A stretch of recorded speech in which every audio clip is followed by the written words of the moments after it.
24 नवंबर 2024 लगभग सुबह 7 बजे की ये घटना है जो कि झारखंड में हुई है। झारखंड के जिले खुंटी और छोटे से गांव जोरदार में, जहां पर जंगल के जोरदार गांव के पास में एक जंगल था और वहां से जो बहुत सारे कुत्ते जो थे वो एक मांस के टुकड़ों को उठाकर भाग रहे थे। लोग बागों को लगा कि ये नॉर्मल चीज़ है, हाँ कोई जानवर मरा होगा उसके टुकड़ों को उठाकर भाग रहे हैं।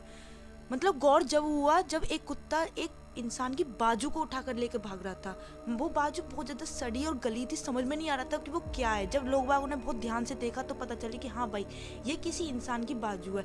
इस खबर को सुनकर पूरे गांव में तहलका मच गया, पूरा गांव शॉक्ड हुआ पड़ा था कि हाँ भाई ये हुआ क्या है। ये सारी सिचुएशन पूरे गाँव के मुखिया को बताई गई और मुखिया ने तुरंत ही वहाँ के पास के पुलिस स्टेशन पर इंफॉर्मेशन दी।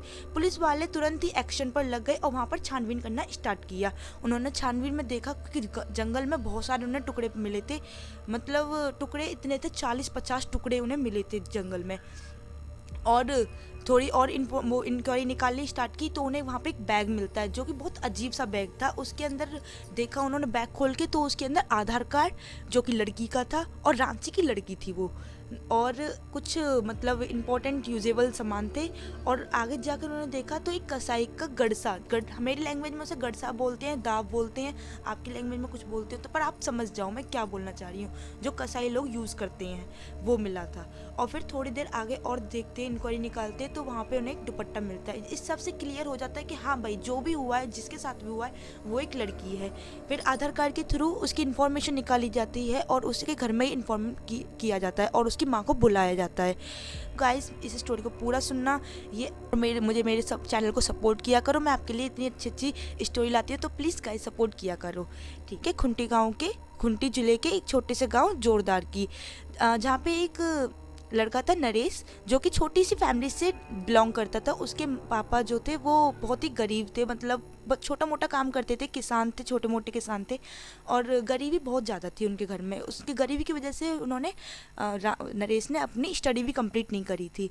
2017 में उन्होंने सोचा कि आर्थिक स्थिति सही नहीं है तो इसलिए मैं तमिलनाडु चले जाता हूँ, वहाँ जाकर कुछ ना कुछ जॉब ढूंढता हूँ, कुछ ना कुछ तो फ़ायदा होगा ही। 2017 में वो तमिलनाडु चले जाता है और वहाँ जाकर एक कसाई का काम करना स्टार्ट कर देता है। उसे वो काम सूट भी कर जाता है, वो काफ़ी टाइम से कसाई का काम करने लग जाता है और मतलब उसे उस काम में कोई दिक्कत नहीं होती है। और दूसरी तरफ रांची से गंगी देवी जो कि उसकी परिवार भी इतना बढ़िया नहीं था, उसकी भी आर्थिक स्थिति नॉर्मल ही थी। वो स्टडी करती है, अपनी कंप्लीट स्टडी कर लेती है और वो 2021 में और बैचलर कर लेती है और 2021 में वो तमिलनाडु में जॉब ढूंढने के लिए चले जाती है। वहाँ पर उसे नॉर्मल से छोटी सी जॉब मिल भी जाती है। तो भाई ये दोनों मिलते कहाँ पर हैं, ये तमिलनाडु के एक छोटे से बाजार में दोनों मिलते हैं। वहाँ पर छोटी मोटी इनमें वो तू मैं टाइप की बात हो जाती है, जैसे हो नहीं जाती जैसे कभी कभी बात हो जाती है और वो ही छोटी मोटी बात ना उनकी हंसी मजाक में चेंज हो जाती है और वो उन पे हंसी मजाक से फिर दोस्ती में 2021 में वो कई बार एक दूसरे से मिल चुके थे और 2022 में भी वो उन्होंने फैसला किया चलो हम दोनों लिविंग में ही रह लेते हैं क्योंकि हम दोनों एक दूसरे को इतना जानने लगे हैं और सिचुएशन हम दोनों की एक जैसी है। तुम भी अपने परिवार से अलग रहते हो, मैं भी अपने परिवार से अलग रहती हूँ और हम दोनों अकेलेपन भी महसूस करते हैं तो हम दोनों एक साथ लिविंग में रह लेते हैं। तो उन्होंने एक किराए का छोटा सा घर लिया और उसमें दोनों के दोनों लिविंग में रहने लग गए और दोनों के दोनों ने अपनी अपनी काम पर ध्यान देना स्टार्ट कर दिया। उसने अपने कसाई के काम पर और उसने अपनी जॉब पर। 2023 में कुछ काम से गंगी देवी को अपने घर जाना हुआ, वो अपने घर चले जाती है, घर को रवाना हो जाती है और 2024 के 2 महीने बीत जाते हैं। उसके बाद उसका मन रहता है कि चलो नरेश से मिल के आती हूँ मैं, तो वो नरेश से मिलने के लिए 2024 के 2 महीने बाद वो जाती है। पर उसे ये सब नहीं पता था कि अब की बार नरेश कुछ और ही था। वो नरेश नहीं था उसके पास, वो नरेश कुछ और ही था, उसके दिमाग में कुछ और ही था। मतलब स्टोरी यहाँ से सुनने लायक है दोस्तों, तो तुम पूरी ध्यान से सुनना। तो वो उधर रवाना हो जाती है तमिलनाडु के लिए और वहाँ जाके उससे मिलती है और मतलब उधर वहीं पर वो मिल जाता है। वहाँ पे भी कसाई का काम वो रेगुलर वहीं पर कर रहा होता है, उससे वो मिलती है तो उससे शादी की बात करने लग जाती है कि चलो हम शादी कर लेते क्योंकि हम दोनों एक दूसरे को इतने ज़्यादा लाइफ टाइम से एक दूसरे को जानते हैं तो हम दोनों शादी ही कर लेते हैं। तो वो कहता है, नरेश कहता है कि यार शादी के लिए आप कह रहे हो पर वो तो सही है, एक बार पेरेंट्स की परमिशन लेने भी तो बनती है। तो ऐसा करो आप मेरे साथ मेरे गाँव चलो, मैं आपको अपने गाँव ले चल रहा हूँ और आप वहाँ जाकर मेरे पेरेंट्स से बात करना। वो उसे अपनी अपनी छोटी छोटी चिकनी चुपड़ी बात मतलब भाषा में बहलाता है और उसे ले जाता है। है ना। वहाँ से वो रवाना हो जाते हैं रांची स्टेशन से। रांची स्टेशन से फिर बस पकड़ते हैं, लोकल बस से। वो डायरेक्ट पहुँचते हैं जोधपुर गांव में, वो जोरदार गांव में, सॉरी जोरदार गांव में। तो वहाँ जाकर वो क्या बोलते, कहता है कि यार एक यहाँ पे जंगल है ना, और वहाँ पे एक छोटी सी शांति सी जगह है, वो मुझे जगह बहुत ज़्यादा पसंद है, पहले मैं तुझे वो वाले स्पेस दिखाता हूँ, उसके बाद हम चलते हैं, ठीक है। तो वो उसकी हाँ में हाँ मिलाती है, क्योंकि वो उसको बहुत ज़्यादा ट्रस्ट करने लग गई थी, बहुत ज़्यादा विश्वास करने लगी थी।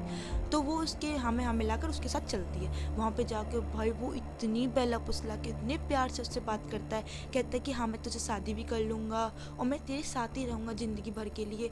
मतलब बहुत प्यार से प्यार से प्यार से प्यार से उससे बात करता है, बहुत प्यारा बिहेव करता है। उसे ये ट्रस्ट दिला देता है कि हाँ भाई वो उस जैसा बंदा ही नहीं है इस दुनिया में, वो उसे ऐसा ट्रस्ट दिला देता है। प्यार से बात करते करते करते करते कब दोनों वो संबंध में हो जाते हैं, मतलब रिलेशनशिप में आ जाते हैं, पता ही नहीं चलता। वो उसके साथ बहुत देर तक रिलेशनशिप में रहता है, बहुत देर तक मतलब बातें बातें करते हैं। और फिर एक गैली जब उसका सारा काम हो जाता है, सारे उसकी मतलब उसके मन की पूरी हो जाती है, फिर उसका मतलब उस पर ब्लेम लगाना स्टार्ट कर देता है कि यार तू मुझे छोड़ के चलेगी क्योंकि तू मेरे पे विश्वास नहीं करती ना, तू मेरे पे भरोसा नहीं करती ना, तू मेरे पे वो करती है, तू मेरे पे मतलब दबाव डाल रही है शादी का। वो उसे शांत कराने की कोशिश करती है, यार ऐसा तो कुछ नहीं, मैं तो तुमसे कुछ कह भी नहीं रही। वो मतलब वो उसकी कुछ बात नहीं सुनता और उसके दुपट्टा को खींचता है और उसका गला दाब देता है। गला दाब देता है, जब तक दाब के रखता है जब तक उसकी सांसें थम नहीं जाती। जब उसकी सांसें थम जाती हैं तो वो अपने बैग से वो गड़सा निकालता है और उसके लगभग 40-50 टुकड़े काटता है और उसे गांव उसमें जंगल में जगह जगह पर डाल देता है, जिससे लोगों को पता ही नहीं चले कि हाँ भाई यहाँ पे कुछ इंसिडेंट हुआ भी है, किसी को सबूत मिले ही नहीं। और सारा सामान वहाँ पे फेंक फाँक के चल देता है दूर। भाई ये स्टोरी फिर वहीं से स्टार्ट होती है। फिर कुत्तों ने वहाँ पे, मैंने तुम्हें ये सब बताया ही थे, कुत्तों ने वहाँ से स्टार्ट कर दिया था। 24 तारीख की बात है, कुत्तों ने ये सब स्टार्ट कर दिया था, उसको चीर फाड़ करना, ये मांस के टुकड़ों को इधर उधर ले जाना। और ये जो इसने क्या बोलते हैं उस लड़की को मारा था, गंगी देवी को, ये बात है 8 नवंबर की। 8 नवंबर से 24 नवंबर तक उसके पार्ट्स ऐसे ही पड़े हुए थे जंगल में। और जब पुलिस वालों को इन्फॉर्मेशन मिली तो उन्होंने फिर इसके बाद इसका पता लगाना स्टार्ट किया। तो उन्होंने ये सब पता लगाया कि हाँ भाई ये लड़की कौन है। जब उन्होंने उसके पेरेंट्स से पूछा तो पता चलता है कि हाँ भाई नरेश नाम का एक लड़का है जिसके साथ वो लिव इन में रहकर आई है। तो वो नरेश वो तमिलनाडु में जाते, तमिलनाडु में पता चलता, पूरा क्लियर हो जाता कि हाँ भाई काफ़ी टाइम से नरेश के साथ लिव इन में रह रही है।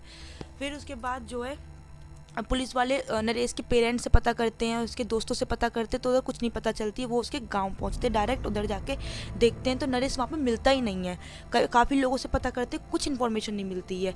फिर उसके बाद वो स्टेशन पहुंचते हैं, मतलब कुछ ना कुछ वो फ़ोन नंबर ट्रैक करते हैं और पता चलता है कि वो स्टेशन पर है। वो वहाँ जाकर रांची के स्टेशन पर पहुँचते हैं तो देखते हैं कि वो नरेश रवाना होने के लिए तैयार है वहाँ से, वो वहाँ से भागने वाला था। ये 29 तारीख की बात है, 29 नवंबर की। तो वहाँ पे जाकर पता चलता है कि वो रवाना होने की तैयारी में है। वो पुलिस वाले उधर ही उसको पकड़ लेते हैं, उसका पूछताछ करते हैं, अच्छी तरह से खातिरदारी करते हैं। तो नरेश से पूछा जाता है, नरेश साफ मना कर देता है कि हाँ भाई ये तो मैंने कुछ किया ही नहीं है, ये मेरा कुछ है ही नहीं, मैं जानता ही नहीं हूँ गंगी देवी कौन, गंगी देवी मैं नहीं जानता उसको। उसे ज़्यादा अच्छी तरह से जब उसकी खातिरदारी की जाती है तब वो हल्के हल्के बताता है कि हाँ भाई ये सब मैंने ही किया है। एक्चुअली मैं हुआ ये था, जब हम बहुत दिनों से लिव इन में रह रहे थे और जब वो गंगी देवी अपने घर गई थी, जब 2022 में जब वो अपने घर गई थी तो वो उसकी शादी हो जाती है।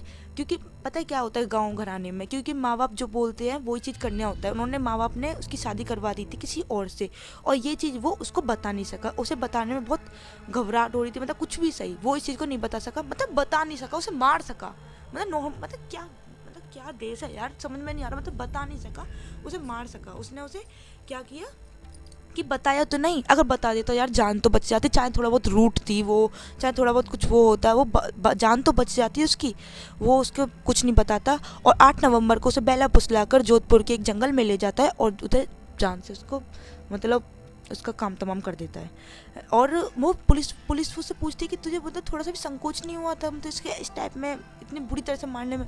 तो वो कहता है मैं काफ़ी टाइम से कसाई का काम कर रहा हूँ, तो इसलिए मुझे कोई अफसोस नहीं है इस बात पे, कोई संकोच नहीं है। उसे मैंने मार दिया, उसके टुकड़े कर दिए, इससे मुझे कोई इफेक्ट नहीं पड़ता। भाई शॉकिंग बात है, मैं सुनकर शॉक्ड हूँ ये सब चीज़ें सुनकर। कैसा देश हो चुका है हमारा, मतलब उसे बता देता तो लगभग जान तो बच जाती यार, जान तो बच जाती। छोड़ो ये सब छोड़ो, मैं तो सुन के ही शॉक्ड हूँ, आप भी शॉक्ड हो रहे होंगे। क्या देश बन चुका है हमारा हमारा देश ये, या पता नहीं बाहर भी ऐसा होता है, बाहर होता भी नहीं होता है। गाइस कमेंट में ज़रूर बताना, मैं शॉक्ड हूँ सच में ये सब सुन के। तो थैंक यू गाइस पूरी स्टोरी सुनने के लिए, और भी ऐसी स्टोरी सुनने के लिए सब्सक्राइब करो हमारे चैनल को। Okay bye, thank you.